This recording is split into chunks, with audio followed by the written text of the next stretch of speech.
In this video, you will learn what happens with your baby this week, what happens to your body, things to do or consider this week.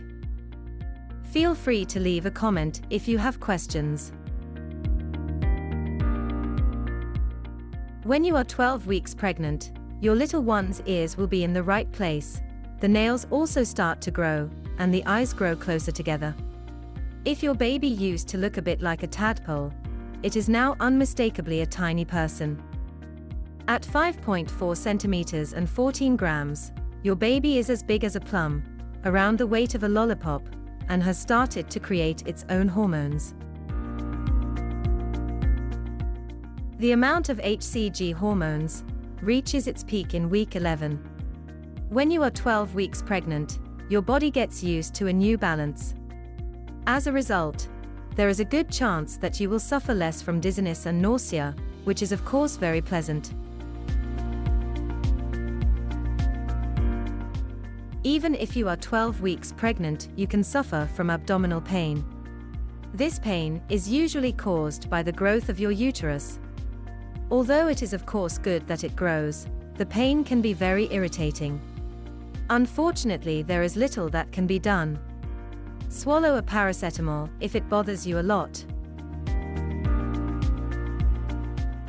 Because of all the happenings in your belly, it bubbles and bubbles quite a bit.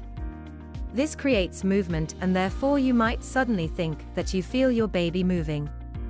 However, if you are 12 weeks pregnant, this movement is not yet caused by your little one. He or she does move, and quite a bit, but he or she is still so small that you can't feel it yet. Your uterus is now starting to grow considerably, and that growth can also be noticed from the outside starting from about 12 weeks. Growth starts quite low in the abdomen, just below your navel. There, you'll find a bulge of the uterus.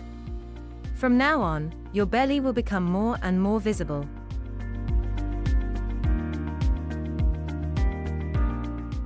Are you curious about the gender of your baby? Around this time, you will have your first ultrasound with the obstetrician. From around week 10, the sex of your child has been determined, and it is in principle possible to see whether you are having a boy or a girl. However, there will only be a few midwives who will dare to make a definite statement. Your baby is still so small that it will be very difficult to determine the sex. The nausea is probably behind you when you are 12 weeks pregnant and your belly is still small. This is therefore the time to be sporty. Were you used to exercising intensively before you became pregnant? As long as your belly doesn't get in the way and you don't overload yourself, you can still do it. If you're not that much of an athlete, it is good to do something active now. Sufficient exercise ensures that you will go through the pregnancy easier and healthier.